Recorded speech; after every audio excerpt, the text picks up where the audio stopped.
Like we've said many times in the past, Disney World is very expensive and you want to maximize your time while you're there. We started this channel because we love helping people save money on their vacations and maximizing their time on vacation. Here's our top 5 best and worst attractions at EPCOT. Now, when we say best or worst attraction, we don't mean fastest, funnest, or even the biggest attraction at Walt Disney. Some of our top 5 best rides might be up there because they're fun, but also have low wait times, and vice versa.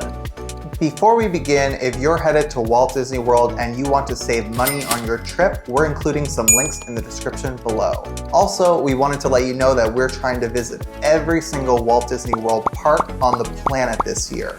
So make sure you're subscribed so you don't miss any of our adventures. We're going to start with the EPCOT top 5 attractions. Number 5, Soarin' Around the World. Soarin' Around the World takes you on a journey across global destinations. You will be suspended in a hang glider while you soar over landscapes like the Great Wall of China, the Eiffel Tower, and African savannas. This ride is a bit thrilling because you're suspended in air just like you would be in a hang glider. I'm flying! But it's also very relaxing. So if you want a little bit of a thrill or you want to take a nap, either of those things work with this attraction. Number 4, Remy's Ratatouille Adventure. It'll shrink you down to the size of a rat and follow Remy on a culinary escapade through Gusteau's restaurant in Paris. You'll navigate through bustling kitchens, dodge culinary chaos, and embark on a chase through Parisian streets. So I just love how whimsical this ride is. You put on your 3D glasses, everything is larger than life, and it does a really good job of making you feel like you're the size of a rat. This is a really cute ride and it's great for the entire family with no height requirement. Number 3, Frozen Ever After. This ride is a dark boat ride that will take you through the world of Arendelle. So the queue is very interactive and you actually get to go through Oaken's store and he makes a brief appearance. It's actually really funny and really cute. Big summer blowout. The boat ride is beautiful and it comes with a couple of thrilling moments. And when we say thrilling moments, we mean thrilling for a small child. This is a very popular ride. Number 2, Test Track. This is a high-speed thrill ride that puts you in the driver's seat of a futuristic vehicle. Design your own car and race through exhilarating tests from challenging terrains to extreme weather conditions. So as a child going to Disney World, this is one of the rides that actually stood out for me, and I think it does with a ton of people out there. Obviously, the best part of this ride is going over 60 miles per hour around a loop, which is super thrilling. And the number 1 best ride, in our opinion, at EPCOT is Guardians of the Galaxy Cosmic Rewind. This is EPCOT's only roller coaster and it is extremely thrilling. It's like a combination of Space Mountain and rock and roller coaster all in one. You're in the dark, you're twisting, you're turning, you're flying through portals, you're going around planets, and you're listening to a rock and roll song. It goes extremely fast, highly recommend you doing it. Keep in mind that Guardians of the Galaxy is still on a virtual queue system, so make sure you're up at 7 a.m. to secure your spot. Now for our top 5 worst attractions at EPCOT. Number 5, Spaceship Earth. This is an iconic voyage through the history of human communication and innovation. Encounter pivotal moments in human progress from the invention of the wheel to the creation of the internet. This ride, it is super comfortable because it's slow, goes gently up the slope around Spaceship Earth, and then descends again. So my favorite part is actually the second half where you're going backwards. You might fall asleep if you've had a long day at EPCOT.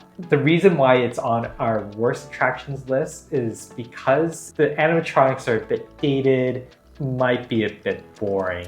It's very boring. Your kids will likely not like this ride because of its age and because of how slow it moves. It is quite a long attraction. Wait a minute, this game is educational. That'll teach you to teach me. Number 4, Mission Space. Mission Space is a thrilling space flight simulator where you can choose between 2 different sides. One side is green and one side is orange. Now the green side is the much less intense mission, while the orange side is the much more intense mission. The reason this is on our worst attractions list is because it makes us quite ill, even the green side. If you have claustrophobia, definitely skip this one. You are in a very tight space in a flight simulator for a few minutes, and it is quite intense. Number 3, Journey to Imagination. Journey to Imagination is an exploration into creativity. Step into the colorful world of Figment and join him on a playful adventure through the realms of imagination. You will encounter a series of interactive exhibits and sensory experiences. Don't kill us if you're a fan of Figment, because we do love him, but this ride is really, really dated. The first time we went to EPCOT, this was a walk-on and we were wondering why. 1 minute into the ride, we knew exactly why. This was a super boring ride, and we're so sorry for saying that, but it is not worth it. Skip it all together, loop back around before the park closes. If there's no one there, go on it just to see what it's like, but otherwise we would skip this. Number 2, Seas with Nemo and Friends. This is an Omni-Mover attraction. Board a clammobile and dive into the colorful reefs of the Pacific Ocean alongside Nemo, Dory, and their friends. Now, don't get us wrong, we absolutely love Finding Nemo. We like Omni-Movers in general, and the aquarium at EPCOT is awesome. However, this ride tends to make me ill, and that's because there's a section of it that have bubbles coming up from the wall, and for whatever reason, it just makes me sick. And I don't think I'm alone in that. It's also quite dull, and there's not a lot going on. There's no animatronics. This is definitely a skippable attraction. Number 1, Grand Fiesta Tour.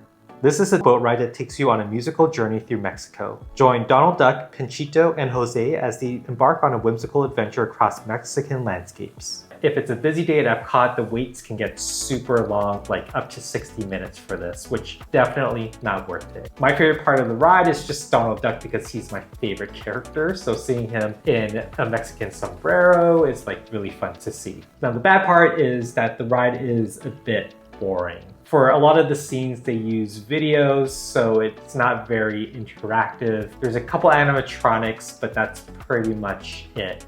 I do love the colors, but again, it's kind of boring. So if there's no wait time, then go for it. But if there is, skip it. It's boring. No offense, Mexico Pavilion, we love you, but we don't love Grand Fiesta Tour. We love EPCOT, but some of the attractions are outdated, and it can be hard to find things to do with little kids. So keep that in mind when you're planning your Disney World adventure. Let us know in the comments if you agree or disagree with our list. And with that, we'll see you on the next one. Bye. Rude. Took my line.